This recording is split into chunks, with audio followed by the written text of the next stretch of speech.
नमस्कार, आरंभ है प्रचंड में आपका स्वागत है। मैं हूं अंकुर शुक्ल और चलिए अब देखते हैं खबरें विस्तार से।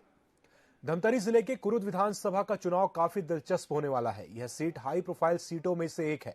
पूर्व मंत्री अजय चंद्राकर इस सीट से भाजपा प्रत्याशी हैं। वहीं कांग्रेस ने कुरुद मंडी अध्यक्ष नीलम चंद्राकर की पत्नी तारणी चंद्राकर को अपना प्रत्याशी बनाया है। इस रोचक रण को समझने के लिए देखिए रिपोर्ट।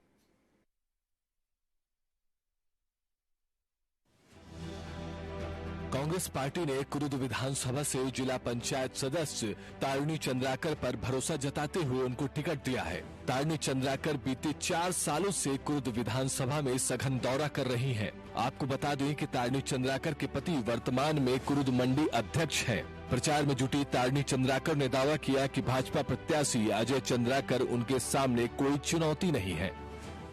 कुरुद में जो डर और आतंक का भय है उसको हटाएंगे और जो हमारी जो बहुत सारी विकास रूपी बहुत सारे भेदभाव किया जाता है कि ये इस पार्टी के है तो इनको यह न मिले, राशन कार्ड न मिले, उनको आवास न मिले, इस तरह से हमारे जो बहुत सारी कुरुद की जनता है उनको बहुत सारी मूलभूत सुविधा नहीं मिली है।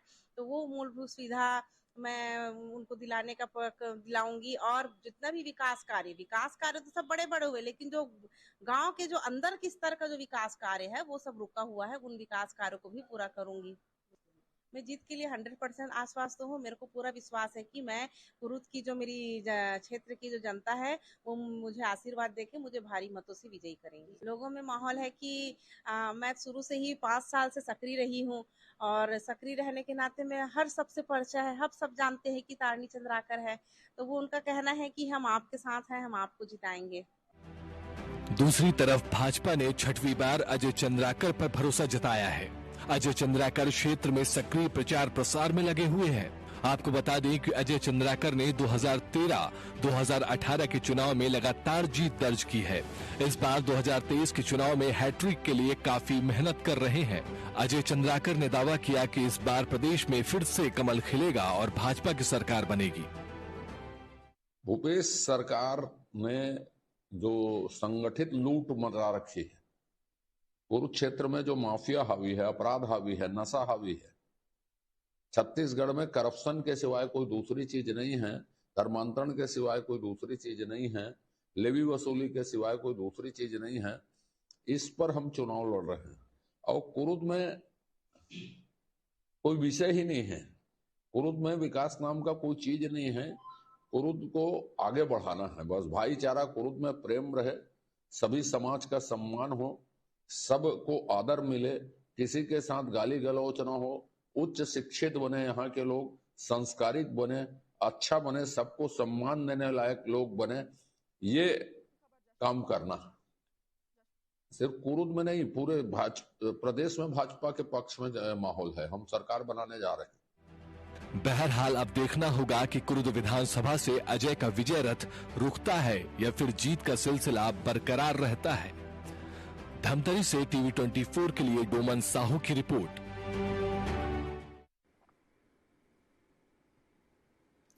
मध्य प्रदेश में कांग्रेस के विधानसभा टिकट बंटवारे के बाद विरोध के स्वर भी मुखर होने लगे हैं। जिन्हें टिकट मिल गया वह खुश है, जिनका टिकट कट गया वह विरोध करते भोपाल कांग्रेस मुख्यालय आ रहे हैं।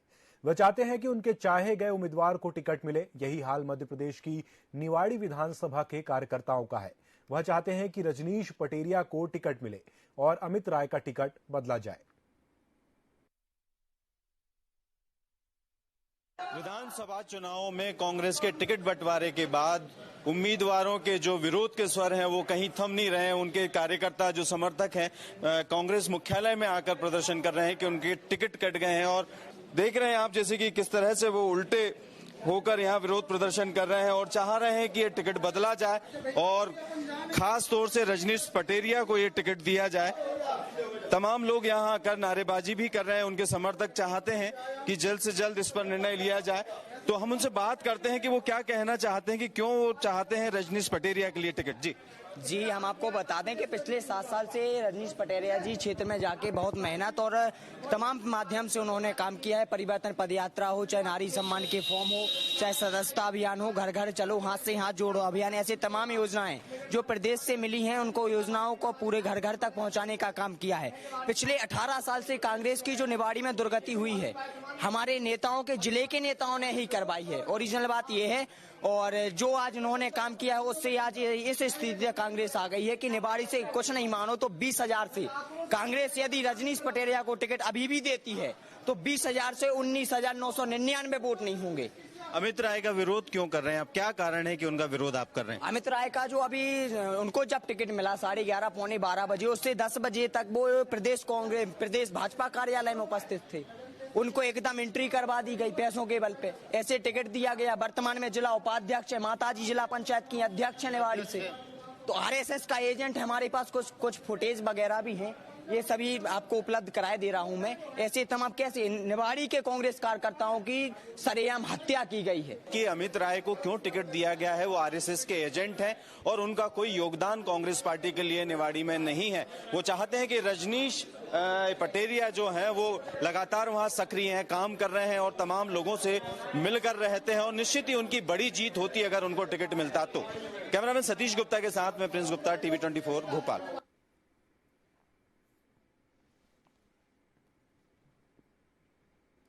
भाजपा की केंद्रीय चुनाव समिति ने 92 उम्मीदवारों की घोषणा कर दी है। वहीं खरगोन विधानसभा सीट से पूर्व कृषि मंत्री बालकृष्ण पाटीदार को मैदान में उतारा है, जिसके बाद कार्यकर्ताओं में जबरदस्त उत्साह दिखाई दे रहा है। वे ढोल बाजे के साथ अपने नेता को बधाई देने उनके निवास पहुंच रहे हैं।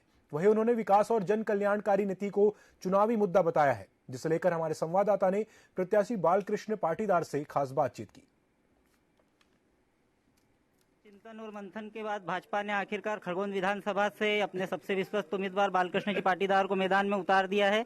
हमारे साथ बात करने के लिए भाजपा प्रत्याशी बालकृष्ण जी पाटीदार मौजूद हैं। आइए जानते हैं, पार्टी ने आप पर फिर से विश्वास जताया, क्या कहना चाहेंगे? भारतीय जनता पार्टी ने मुझे चौथी बार उम्मीदवार बनाया है, इसलिए मैं पार्टी के शीर्ष नेतृत्व को उनके प्रति बहुत आभार व्यक्त करता हूं। साथ ही खरगोन की जनता का स्नेह और आशीर्वाद भी मेरे साथ था। इन सब कारणों के कारण मुझे पार्टी ने उम्मीदवारी दी है। जनता की अपेक्षा जो मुझसे है और हमारी पार्टी से है, हम उनकी पूरी अपेक्षाओं पर खरे उतरेंगे। भारतीय जनता पार्टी का जो मुख्य कार्यक्रम है, सबका साथ, सबका विकास और सबका विश्वास, इस लक्ष्य को लेकर के हम चल रहे हैं। समाज के सभी लोगों को, जो सबसे नीचे है, जो सबसे गरीब है, उसको ऊपर लाना, उसको समृद्ध बनाना, गरीबी समाप्त करना है समाज से, बीमारी समाप्त करना है समाज से, और इसके लिए जो कुछ आवश्यक है वो सारे काम हम करेंगे। तीसरी बार फिर आपका मुकाबला कांग्रेस के रवि जोशी से, कैसे देखते हैं इस चुनौती को? देखिए, रवि जोशी ने पिछला चुनाव झूठ बोल करके जीता। उन्होंने भी झूठ बोला, उनकी पार्टी ने भी झूठ बोला। किसानों का कर्जा माफ करेंगे, शिक्षित बेरोजगार को 4,000 रुपये मासिक भत्ता देंगे, विधवा वृद्ध निराश्रित विकलांग इन वर्गों के लोगों को 1,000 रुपया पेंशन देंगे, स्व सहायता समूह का कर्जा माफ करेंगे, किसानों को 5 रुपये लीटर दूध पर बोनस देंगे। ऐसे अनेकों झूठी घोषणाएं की, उसमें से एक भी घोषणा को उन्होंने पूरा नहीं किया, और इसलिए अब जनता का उनसे विश्वास समाप्त हो चुका है। सत्य के साथ हैं, जो कहा वो किया, सबका साथ, सबका विश्वास, सबका विकास की बात लेकर जनता के बीच जाएंगे। अपनी जीत को लेकर पूर्ण आश्वस्त। हमारे साथ बालकृष्ण जी पाटीदार थे। मैं राजू सोनी, टीवी 24 से खरगोन। विधानसभा चुनाव को लेकर आजाद समाज पार्टी भीम आर्मी ने डबरा में प्रत्याशी की घोषणा कर दी है, जिसके बाद प्रत्याशी भी चुनाव प्रचार में कोई कमी नहीं छोड़ रहे हैं। वे जनता की समस्याओं से रूबरू हो रहे हैं। वहीं चुनाव प्रचार के दौरान आजाद समाज पार्टी भीम आर्मी प्रत्याशी रुपेश अपने विरोधियों के खिलाफ निशाना साधते नजर आए, जिसे लेकर हमारे संवाददाता मदन झा ने प्रत्याशी रुपेश कैन से चुनावी चर्चा की। मध्य प्रदेश में विधानसभा चुनाव की शुरुआत के बाद में अभी हम बात करें आजाद समाज पार्टी जो भीम आर्मी के नाम से हम लोग जानते हैं, डबरा से प्रत्याशी के तौर पर रुपेश कैन, जो कि अचल बस्ती में काफी जाने माने चर्चित चेहरे हैं, इनको यहाँ से प्रत्याशी बनाया गया है। कहीं ना कहीं देखिए, बीजेपी और कांग्रेस दोनों ही गुटबाजी का शिकार हो गई है। ऐसे में रुपेश कैन को आजाद समाज पार्टी से प्रत्याशी घोषित किया गया। क्या उनकी रणनीति है? हमारे साथ मौजूद है, बात करते हैं। क्या उनकी तैयारियां चुनाव को लेकर, किस तरह का प्रभाव इस चुनाव पर डालेगा? नमस्कार रुपेश जी, बहुत स्वागत है आपका। बहुत बहुत धन्यवाद आपका। क्या कुछ रणनीति आपकी इस विधानसभा चुनाव में रहेगी? प्रत्याशी बनाया गया आपकी बीमारी? देखिए, हम एक विचारधारा वाले लोग हैं और हमारी जो विचारधारा है वह चाहे किसी भी जाति का हो, चाहे किसी धर्म का हो, हमारे व्यापारी बंधु हो, SC ST OBC माइनॉरिटी और आदिवासी अल्पसंख्यक सोशल पीड़ित वंचित, जिन लोगों की आवाज़ों को दबाया जाता है, जिन लोगों की आवाज़ आज तक शासन प्रशासन नहीं पहुँच पाती है, जो योजना सरकार के द्वारा आती है वह योजना उन तक नहीं पहुँच पाती है, तो उस योजना का लाभ दिलाने के लिए हम लगातार संगठन 7 वर्षों से जमीन पर उनका काम कर रहे हैं, उनको न्याय दिलाने का काम कर रहे हैं। रही बात बीमारी में आजाद समाज पार्टी तो किसी पर्चे की मोहताज नहीं, क्योंकि इसका नाम पर भाई किसी पर्चे का मोहताज नहीं। हमने जावी किसी के साथ भी अन्याय अत्याचार हुआ है, हमने अपनी जान की बाजी लगाकर उनको न्याय दिलाने का काम करा है।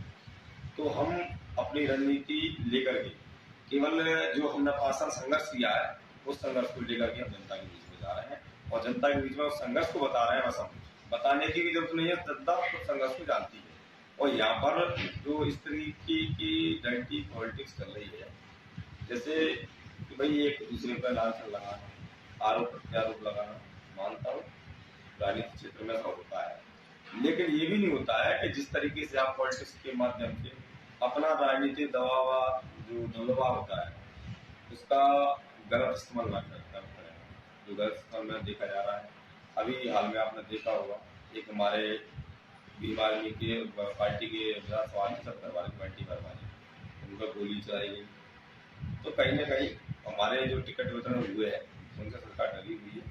और मैं डबला के प्रत्येक वार्ड प्रत्येक गांव से संपर्क में हूँ, सारे लोग हमारे क्षेत्र में लगे हुए हैं, काफ़ी अच्छा जनसंपर्क में ऐसा अच्छा माहौल बना हुआ है, सभी लोगों का समर्थन मिल रहा है। कहीं ना कहीं राजनीति में आज आप पहली बार यहाँ पे विधानसभा चुनाव में प्रत्याशी थे, इससे बीजेपी और कांग्रेस और बीजेपी में ज़्यादातर इतनी बड़ी राजनीतिक को अपन कहें कि इमरती देवी सिन्हा जो कि कांग्रेस का भी विधायक रही, मंत्री भी रही, अब बीजेपी के प्रत्याशी, ऐसे में सुरेश राजे भी एक बार विधायक बन चुके हैं, ये दोनों नेता ही आपके सामने हैं, ऐसे में तीसरे आपको प्रत्याशी बीमारी भी नहीं बनाए, आप किस तरह से इनका सामना करें, किस तरह से इनके चुनाव में इनको इनका समर्थन या किस तरह से इनका आप अपने प्रति जो निष्ठावान है किस तरह से आप जीत हासिल करें, किस तरह का पूरे चुनाव प्रक्रिया में रणनीति? देखिए, मैं पहले तो जिनका आप नाम ले रहे हैं मंत्री इमरती देवी जी का, मैं उनको नेता नहीं मानता हूँ। कहीं से आपको लगता हो तो आप नेता जी नेता होता है कि जनता की सेवा करने का काम करना, ना कि जनता पर मुकदमा लगवाना।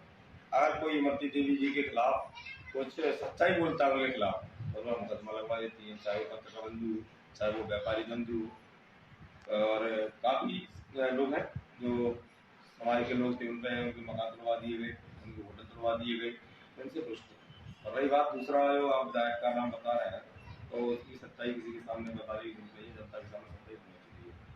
मैं बीजेपी कांग्रेस को ना मानते हूँ, दोनों कैंडिडेट जो है दोनों बीजेपी के कैंडिडेट हैं। सुरेश राजे बीजेपी को छोड़ करके अभी कांग्रेस में शामिल हुए थे, कांग्रेस में टिकट दिए उनको, लेकिन वो अपना आका किसी और को मानते हैं। वह जानकारी सबको पता है कौन उसको चुनाव लड़ा रहा है, कौन उनको चुनाव नहीं लड़ा रहा है और किसके माध्यम से चुनाव लड़ रहा है। तो कहीं ना कहीं बीजेपी और कांग्रेस दोनों एक है और प्रत्याशी भी जो अलग पार्टी से घोषित हुए हैं वो दोनों समझी और समझे, चाहे समझे जीत जाए तो कोई दिक्कत नहीं है, समझे जीत जाए कोई दिक्कत नहीं है। ये जनता के बीच में माहौल बन चुका है कि समझे समझ को नकारना है और युवा चेहरा को वोट दे करके प्रत्याशी जो अगर मुझे बनाया है तो मुझ पर भरोसा जता करके जनता पूर्ण रूप से तैयारी के साथ में मुझे विधानसभा भेजने का काम करेगी, मुझे पूर्ण विश्वास है और जनता ने पूर्ण विश्वास दिया। यहाँ तक ये लोग अपनी गाड़ियों में 1000 रुपये देकर 500 रुपये दे करके लोगों को ले जा रहे हैं। अभी मैं 4-5 गाड़ी मेरी फोर व्हीलर जो गाड़ी थी, मेरे जो कार्यकर्ता थे, जो समाज बंधु थे, जो बघेल समाज समाज के सभी साथियों का समर्थन मिल रहा है, रावत समाज, गुरु समाज के लोग, साधु समाज के लोग हैं, हमारे प्रजापति समाज के लोग हैं, सारे लोग समाज के लोग हमारे बीच में अपनी गाड़ियों के माध्यम से जा रहे हैं। तो मेरी गाड़ियों को रोकने का भी प्रयास किया जा रहा है।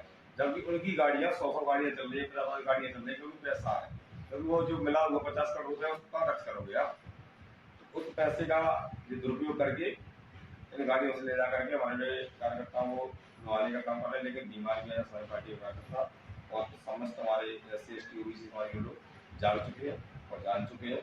आने वाले समय में 2023 में चुनाव है, 17 नवंबर को आप उसको देख लीजिए। और 3 दिसंबर को हमारे राष्ट्रीय अध्यक्ष जी का जन्मदिन है, का जन्मदिन है। मध्य प्रदेश की जबरदस्त बहुत अच्छा परिणाम मिलेगा।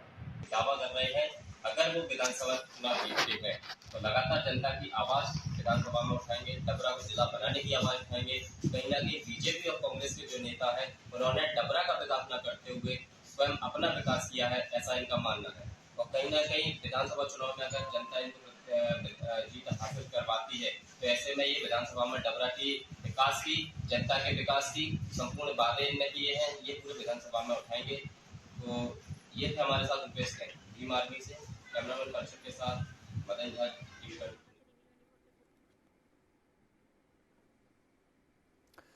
तो चलिए इस बुलेटिन में आज के लिए इतना ही। कल फिर हाजिर होंगे नए चुनावी समीकरणों को लेकर।